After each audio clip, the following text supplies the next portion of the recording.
আসসালামু আলাইকুম। আমি জরিনা, আপনারা দেখছেন জরিনা রান্নাঘর।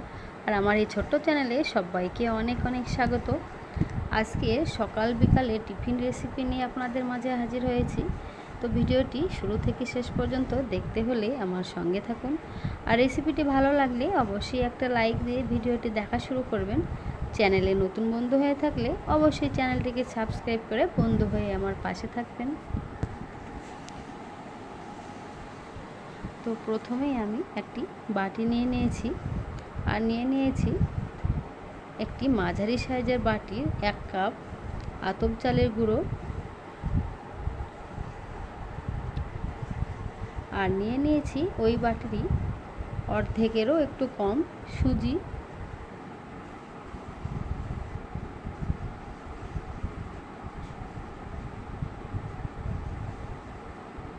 আর নিয়ে নিয়েছি 1 চা চামচ চিলি ফ্লেক্স, আর নিয়ে নিয়েছি পরিমাণ মতো লবণ,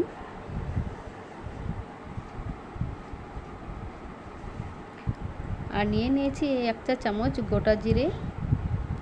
এবার সব উপকরণগুলো আমি একসঙ্গে মিশিয়ে নেব।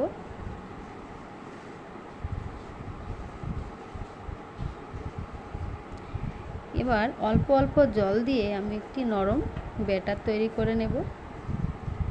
তো আমি একটি নরম ব্যাটার তৈরি করে নিয়েছি। এবারে আমি 2 মিনিট ধরে খুব ভালোভাবে এইভাবে মিশিয়ে নেব এবং ফেটিয়ে নেব।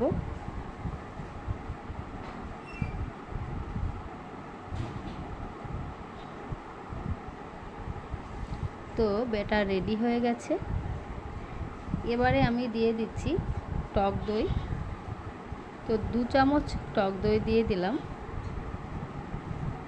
আপনারা চাইলে 1 চামচে দিতে পারেন। এবারও আমি টক দই আর মিশ্রণ ভালোভাবে 2 মিনিট ধরে ফেটিয়ে নেব।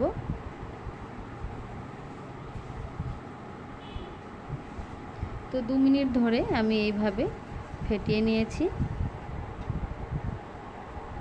যত ফেটানো যাবে রেসিপিটি তত ভালো হবে এবং নরম হবে। এখন আমি 10 মিনিট ঢাকনা দিয়ে রেস্টে রেখে দেব। তো 10 মিনিট পর ফিরে আসলাম। 1 চা চামচের অর্ধেক বেকিং সোডা দিয়ে দিলাম। বেকিং সোডা দেওয়ার পর আমি 1 মিনিট ধরে খুব ভালোভাবে মিক্স করে নেব।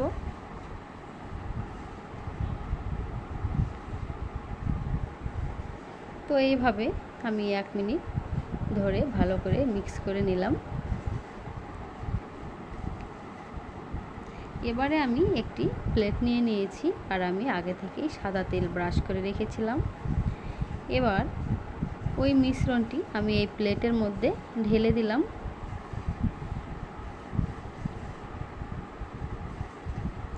অন্যদিকে আমি উনুনে কড়াই বসিয়ে দিয়েছিলাম, জল ফুটে গেছে, আর একটি স্ট্যান্ড বসিয়ে দিলাম।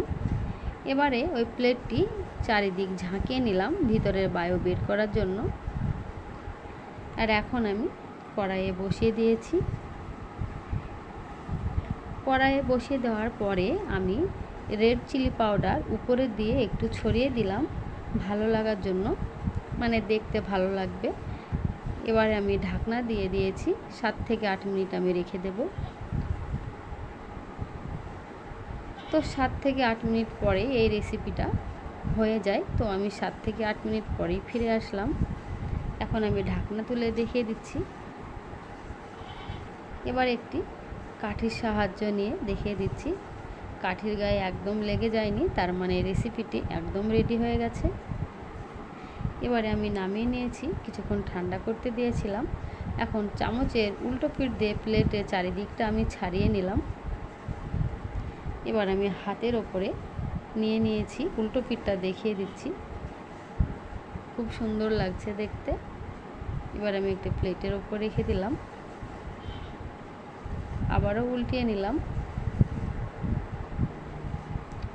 তো রেসিপিটি কেমন লাগলো অবশ্যই কমেন্ট করে জানাবেন।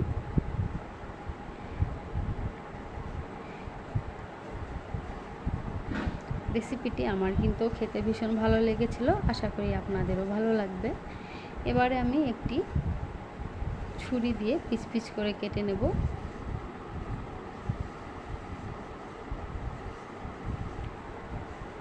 তো এইভাবে আমি পিস পিস করে কেটে নিলাম।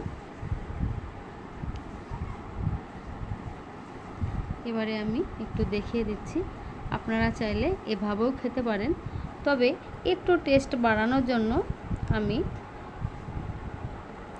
উনুনে কড়াই বসিয়ে দিয়েছি এবং দিয়ে দিয়েছি সাদা তেল। একটু টেস্ট বাড়ানোর জন্য আমি এই সাদা তেলের উপরে এপিট ওপিট দুপিট একটু সেঁকে নেব, তাতে কি খেতে ভীষণ ভালো লাগে। এবারে আমি সবগুলো কড়াইয়ের ওপর তুলে দিচ্ছি।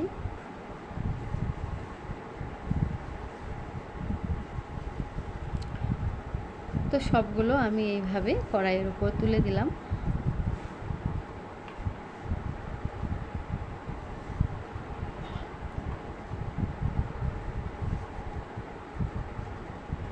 আমি হাতের সাহায্যেই উল্টিয়ে দিলাম। তো এপিট ওপিট দুপিট আমার সেঁকে নেওয়া হয়ে গেছে। তো রেসিপিটি বানিয়ে অবশ্যই কমেন্ট করে জানাবেন কেমন হয়েছে। তো দুপিট শাঁকা হয়ে গেছে, এবার আমি প্লেটে নামিয়ে নিয়েছি। আপনারা যে কোনো চাটনির সঙ্গে খেতে পারেন, আবার এমনিও খেতে পারেন। আমি কিন্তু চাটনি ছাড়াই খেয়েছিলাম। তো এতক্ষণ আপনারা দেখছিলেন জরিনার রান্নাঘর। আর ভিডিওটি আজকের মতো এখানেই শেষ করলাম। দেখা হচ্ছে আগামী দিন নতুন কোনো রেসিপি নিয়ে। আল্লাহ হাফেজ।